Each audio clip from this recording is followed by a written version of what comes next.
the US Supreme Court. We got a retirement happening. Remember what Joe Biden said, the president of the United States, when he was campaigning? He said, I'm going to nominate a black woman to the United States Supreme Court.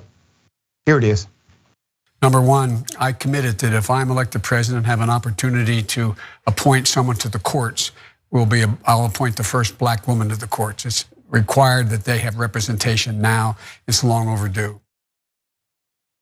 Joe Biden is 100% accurate. He's right, morally, politically, professionally, judicially, all of that is correct. You have Justice Stephen Breyer, who is now going to retire. Technically, based on the rules of the Senate, this can take place before the retirement happens. We shall see what Schumer does, all right? But here's the rhetoric already being spewed by those on the right.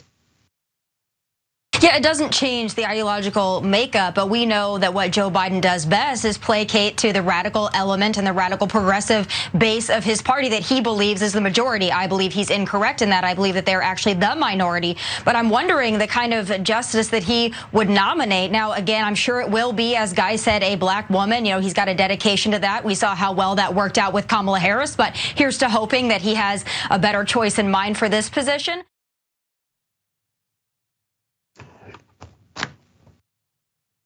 You know, she doesn't give a damn about Kamala Harris, the leadership of the vice president, and I have my issues with their policy. It doesn't have anything to do with the fact that she's a black woman. I'm not blaming her being a black woman as the reason why I'm against some of the policies of the administration. But literally, you have just heard a conservative commentator say, basically, that the idea, the very notion of selecting a black woman to the US Supreme Court is radical. That's the message she wants you to buy. That's the message they're going to continue to permeate as this process moves forward. Now, the White House, they did confirm that President Biden is going to double down on what he said during the campaign. Here it is. Does President Biden plan to honor his pledge to nominate a black woman to the court? Well, I've commented on this previously. The president has stated and reiterated his commitment to nominating a black woman to the Supreme Court and certainly stands by that. All right, Jackson, what are your thoughts on this? Well, I think, obviously the irony is they have Clarence Thomas. And then, not only that, but, just the way that they always sell that rhetoric, he wants her in the office just because he believes the radical progressive base wants to see that. But I believe that's not the case, when that obviously doesn't reflect the data in polling and what people prefer policy wise. But you're absolutely right.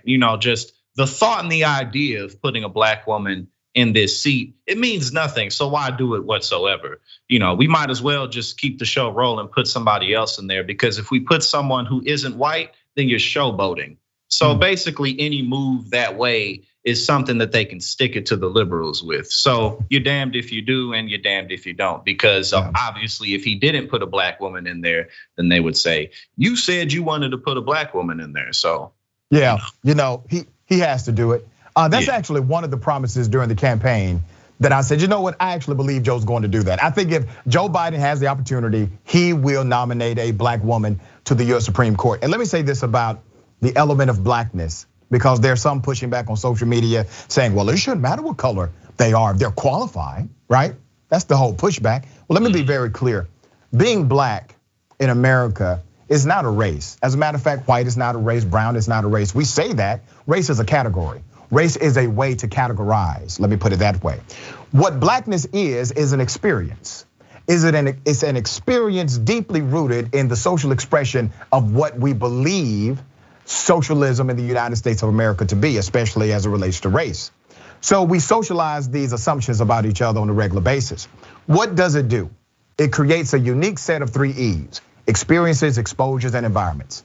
It shouldn't be that way. In an ideal world, that's not the case. We don't live in an ideal world, we live in the real world. So when we talk about a woman of color, a black woman in particular, we understand that a black woman has a unique set of experiences, exposures, and environments, a diversity matrix she brings to the bench that currently has no representation from that background. So that's why it's important we have diversity in our ranks, especially our powerful judicial and political institutions.